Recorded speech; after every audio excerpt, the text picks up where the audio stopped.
De los desayunos de 24 horas a María Paulina Araujo, penalista y catedrática universitaria. María Paulina, buenos días, bienvenida a nuestro programa. Yanes, muy buenos días. Bueno, quisiera analizar junto a usted esta decisión que tomaron los asambleístas de no aprobar la incautación de bienes en casos de corrupción. Ellos presentan algunas objeciones. La principal, que esta decisión se estaba, digamos, integrando en el Código Penal, sin considerar que antes haya sido condenado el acusado de corrupción. ¿Cómo ve usted esta decisión? Bueno, hay que decir que la incautación está vigente en la norma. No hacía falta ninguna reforma porque usted, dentro de las medidas cautelares reales, es decir, sobre los bienes de las personas que están siendo procesadas, tiene varios. Prohibición de enajenar bienes, secuestro de bienes y también tiene la incautación. Eso ya está vigente. Pero nos demuestra que si en la Asamblea están debatiendo si la pusieron o no lo pusieron, primero que desconocen lo que ya está aprobado en el Ecuador. Y también comprueba que las autoridades de justicia poco acuden a lo que sí deberían acudir. Porque créanme que más allá de pedir una prohibición de salida del país, una presentación voluntaria ante la autoridad, en el ámbito de la corrupción resulta también deseable que tanto Fiscalía pida como los jueces ordenen una prohibición de enajenar bienes, una incautación de bienes que tengan vinculación con el delito. De ahí que el proyecto no lo habla, pero hay que decirlo, ya consta en la norma. No por delitos de corrupción. Es decir, consta por tráfico de drogas, tráfico de personas, es decir, como que tenga que ver con sustancias ilícitas y lavado de dinero, pero no por casos de corrupción, peculado, cohecho. Eso era lo que querían integrar. Sin embargo, entre los argumentos que presentaron era que la norma, tal y como estaba presentada, pretendía aprobar esto sin que la persona se haya comprobado que cayó en un caso de corrupción o que estuvo en un caso de corrupción. Bueno, eso sí lo han aprobado, no como incautación, sino que dentro de las penas que van contra los derechos de propiedad, es decir, quitarle la propiedad de bienes a una persona, van a ser 3 cambios. El primer cambio es que no solo se tenga que ver bienes de la persona que está siendo procesada, sino que también se tenga que ir a bienes que están en propiedad o están a nombre de terceros que han sido usados para que el responsable no responda con sus bienes, quiere eludir la justicia. Entonces sí se puede ir contra esos terceros que han adquirido los bienes justamente para pretender ayudar a los delincuentes a dejar en la impunidad. Primer cambio, que sería un comiso pero con condena. Lo que le estáis diciendo, ir a bienes de terceras personas, requiere comiso con condena.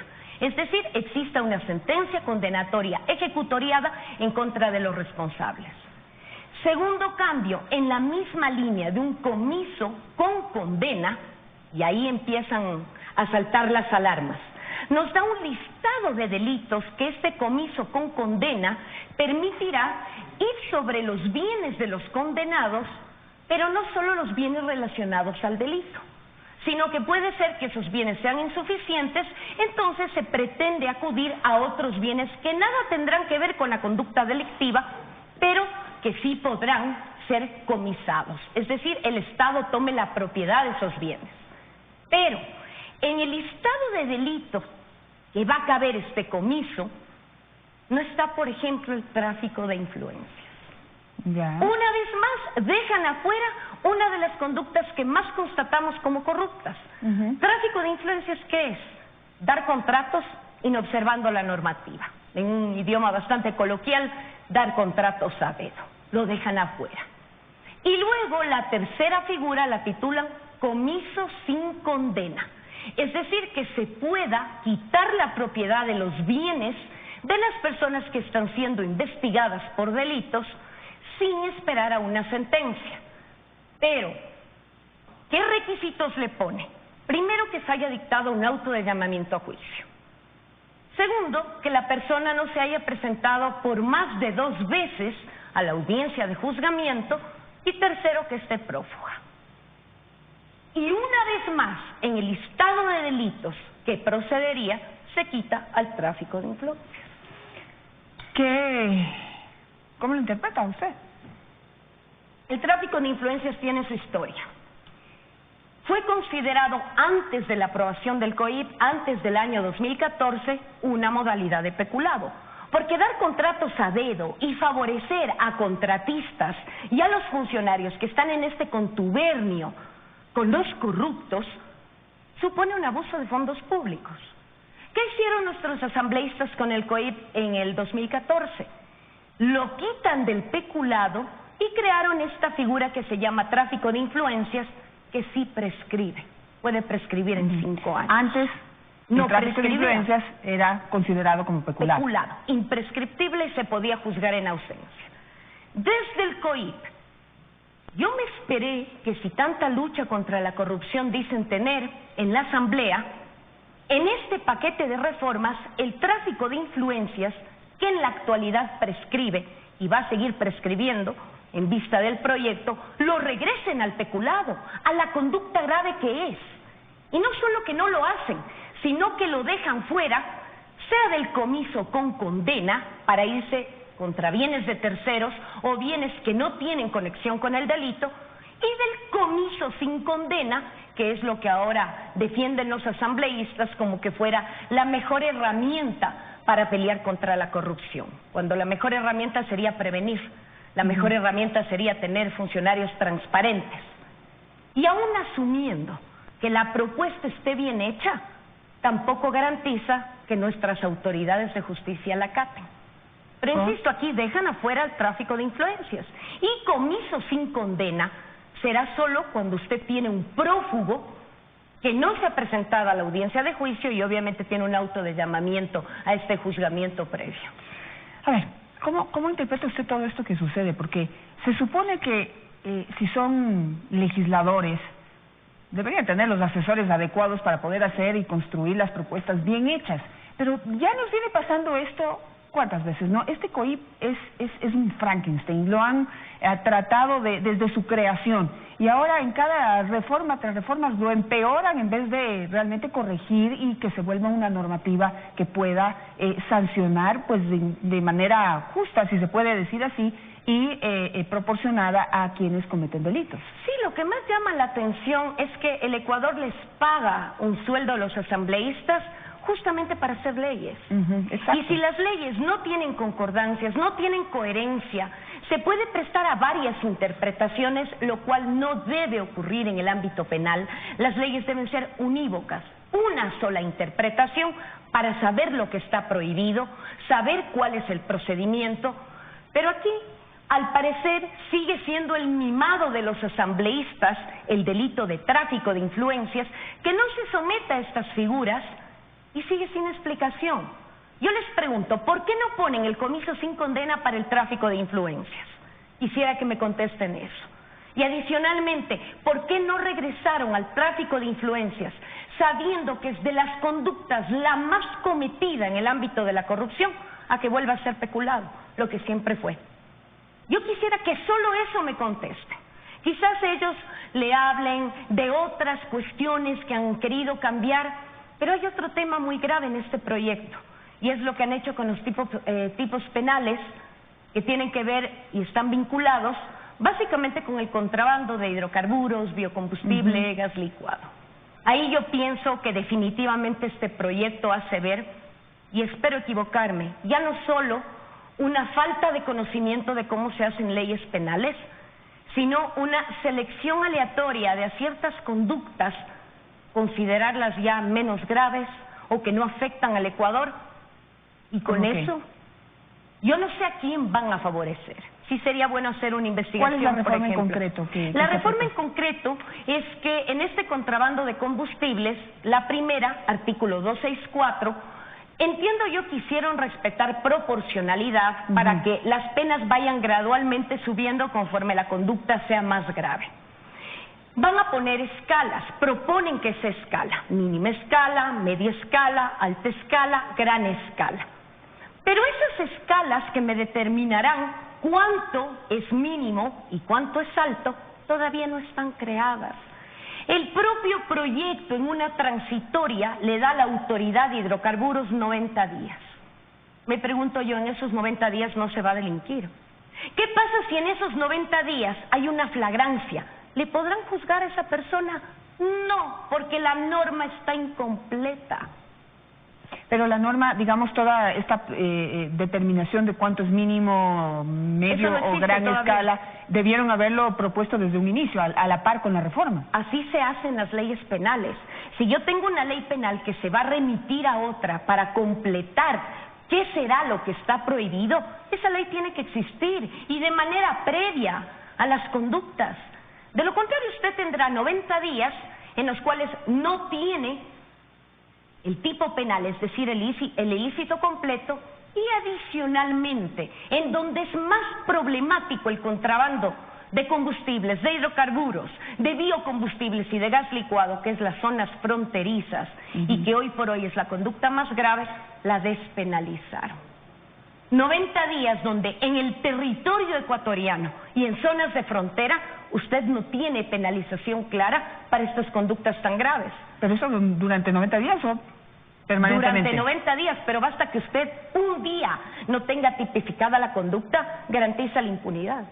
Y qué lástima que se esté garantizando desde una norma hecha sin la menor prolijidad, sin el menor conocimiento de la delicadeza y seriedad que requieren las normas penales. Y de eso nadie le dice nada. De eso no hubo ruedas de prensa previa. Yo sí quisiera saber quiénes estarán condenados por este contrabando de combustibles y que se beneficiarían con esta propuesta. Esa es la pregunta del millón. Los asambleístas, durante 10 años, digamos, a nivel nacional, se reclamó, digamos, este derecho que tenían los asambleístas de proponer leyes, tratar las leyes, procesar esas leyes, aprobar esas leyes de manera correcta, como le convienen a los ecuatorianos. Pero volvemos al mismo problema, porque ahora nuevamente estamos en manos del Ejecutivo, porque estas, digamos, embarradas que han hecho, por no llamarlas de otra manera, pues tienen una oportunidad de ser arregladas en el veto presidencial. ¿Usted lo ve así? Esperemos, porque si bien se esperaba un buen proyecto, porque el proyecto de reformas al COIP lleva gestándose varios años. Han tratado de recoger muchas propuestas que se ha dado de cambio, han tomado las que han querido, pero aún asumiendo que el Ejecutivo cumpla su rol de colegislador, es decir, corrija falencias que puedan tener este proyecto, vuelvo a lo mismo y es mi preocupación. Aún con una norma bien hecha, mientras usted no tenga fiscales y jueces que estén dispuestos, primero a observarla y segundo a trabajar en beneficio del país, para demostrar que no se va a seguir tolerando la corrupción, que desde un inicio de un proceso penal se van a tomar las decisiones adecuadas, prontas, oportunas, estratégicas. Caso contrario, llegaremos a procesados con brazalete que luego le dejan entregando a la autoridad y huyen, o procesados que saben a tiempo qué hacer, se van del país o simple y llanamente ya colocan sus bienes a nombre de terceros, los empiezan a donar y saben muy bien cómo evadir la justicia. ¿Qué es lo que debería, digamos, integrar este veto, si es que es allí en donde está la última oportunidad que hay para poder hacer una ley bien hecha o medianamente bien hecha? Bueno, por ejemplo, en esta situación que sí era importante que el tráfico de influencias, dar contratos a dedo, que lo constatamos los ecuatorianos todos los días que sale a la luz, y espero que no se siga dando en la actualidad, tenía que regresar a ser peculado. Ya no lo hicieron, el veto tampoco va a poder pronunciarse en algo que ni siquiera consta en el texto. Pero de lo que consta, sí se hace una llamada al presidente de la República, haga un análisis técnico de la norma penal, que haya concordancias, que cuando entre en vigencia no favorezca a ningún delincuente, que favorezca al país. Todavía tiene la oportunidad en estos 30 días para pronunciarse, y le insisto, no desde un punto de vista político, no ganar réditos de apoyo o no de ciertos grupos. Piensa en el país. Piensa en la eficiencia de la administración pública, que es la que se ve menoscabada con todas estas conductas traducidas en actos y omisiones que también configuran la corrupción pública. Lo que se ha dicho desde, digamos, ciertos sectores del Ejecutivo es que también podría incluirla dentro de la ley de extinción de dominio, es decir, esta posibilidad de que se puedan incautar los bienes por corrupción. por casos de corrupción. ¿Es así? ¿Tendría concordancia que vaya esta normativa o esta posibilidad a la ley de extinción de dominio? Puede, pero le vuelvo a insistir, las medidas cautelares reales, en donde está la incautación, puede ser aplicada a cualquier delito, a delitos de corrupción, a delitos contra la propiedad como hurto, robos, asesinatos, femicidios, sicariatos. Pero parece que no está claro eso, porque ha sido un punto de discusión álgido, ¿no? La posibilidad o la necesidad de que diga en el COIP corrupción. O sea, de que los delitos por corrupción, cohecho, peculado también puedan ser causa de incautación de bienes y no solamente los de sustancias ilícitas o tráfico de personas. Claro, lo que fuera muy interesante es que la incautación, como es medida cautelar, solo se la puede ordenar una vez que se abre un proceso penal.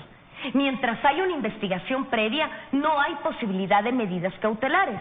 Eso también hubiese sido interesante que para ciertos delitos, en todo caso pongan como son sobre los bienes y no sobre las personas, abran esa posibilidad.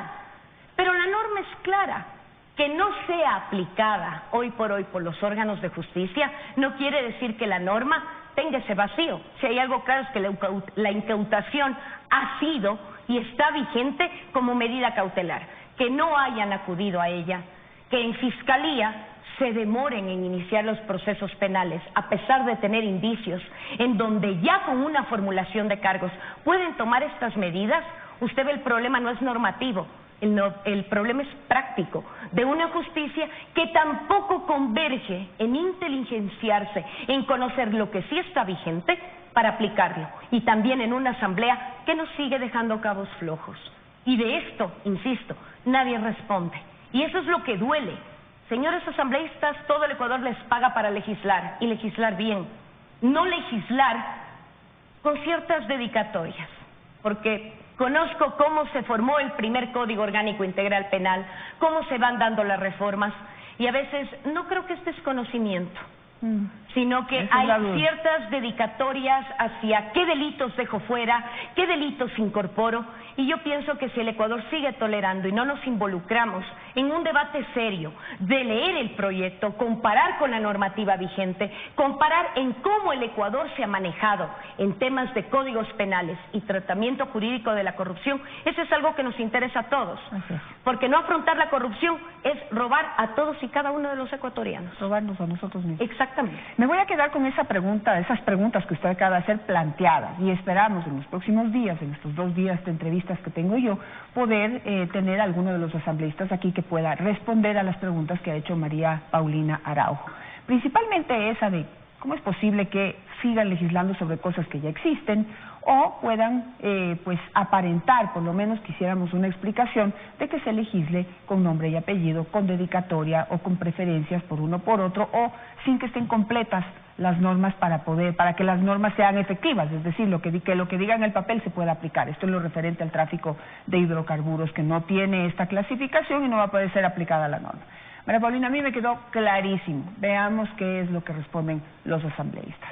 Al regresar del corte nos acompañará el presidente del puerto de Manta, Roberto Salazar, quien ejercerá su derecho a la réplica tras las declaraciones en este espacio de la presidenta de la Cámara de Comercio de Manta, Lucía Fernández.